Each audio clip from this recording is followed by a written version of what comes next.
For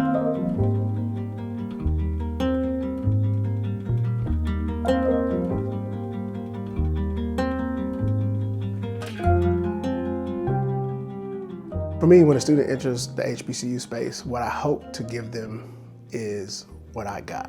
And that's a place that will help you grow and become who you are in a space where you feel comfortable and supported. One thing that I know about HBCUs, our community, is that we're inclusive people. And so someone wants to come here and they want to matriculate through Winston-Salem State, work here at Winston-Salem State. I think we're a place that will help you to help others. Like, that mission is bigger than just one group, one social group.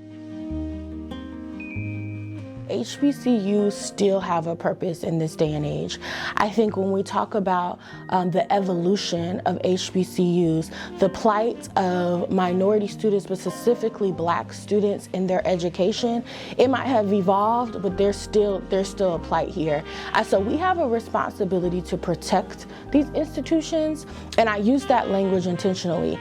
HBCUs are under attack, and that they still have relevance, and that it is our responsibility, all of our responsibility, to protect these institutions and make sure that they not only survive but thrive and continue to provide elite educational opportunities for all.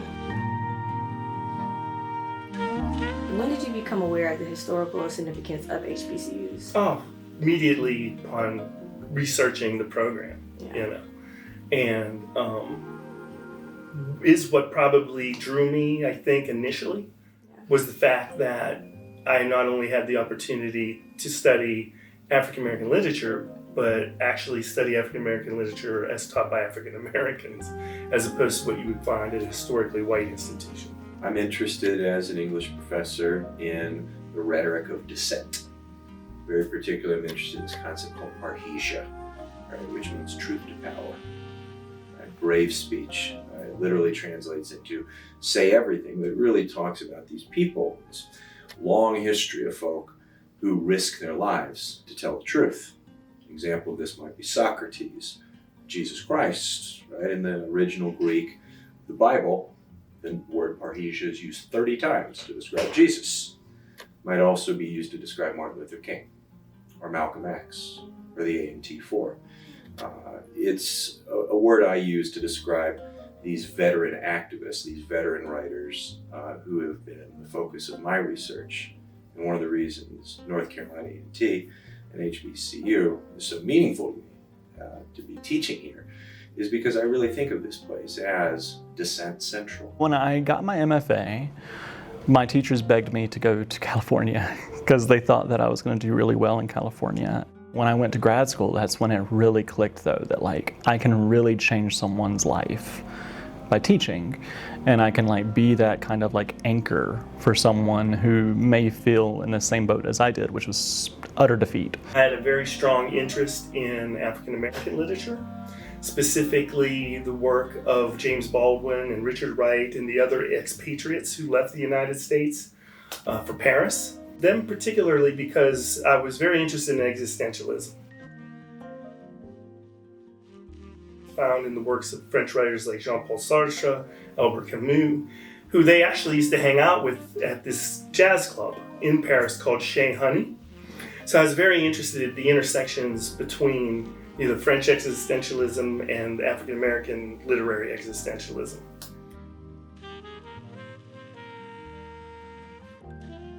Learn a lot about Black culture by being part of Black culture. You know what I mean? And so when you begin to acknowledge those privileges you have as a white person, I think, particularly in what is a predominantly African American or Black context,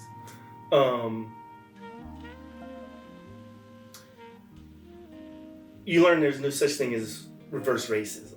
I came here in 2005 as part of this really bold interdisciplinary general education experiment under the evolutionary biologist Joe Graves, and a Black evolutionary biologist at an HBCU who was making the argument rather regularly that as a microbiologist, race doesn't exist.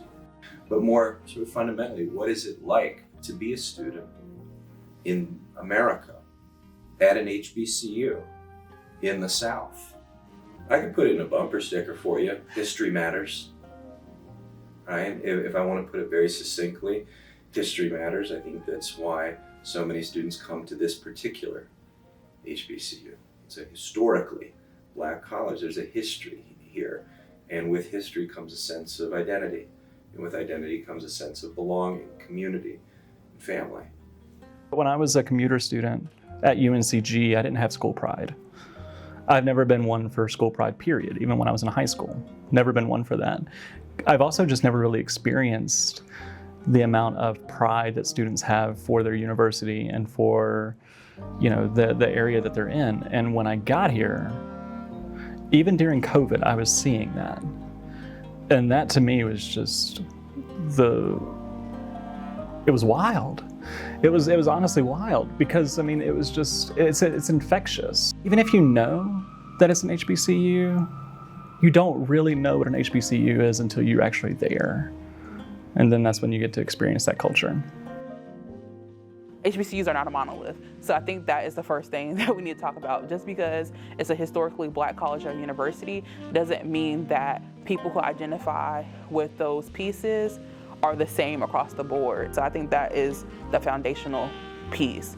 When you choose to work at an HBCU, you definitely have to really sit with your content. Like if you're expected to teach an education class, you have to really think about your student population and dynamics and their goals and aspirations and really integrate those concepts. As an HBCU grad, and specifically someone who was intentional about attending an HBCU coming out of high school, and I was considered a high achiever, there were always some people who were like, oh, you want to go to an HBCU? Like, you can go anywhere.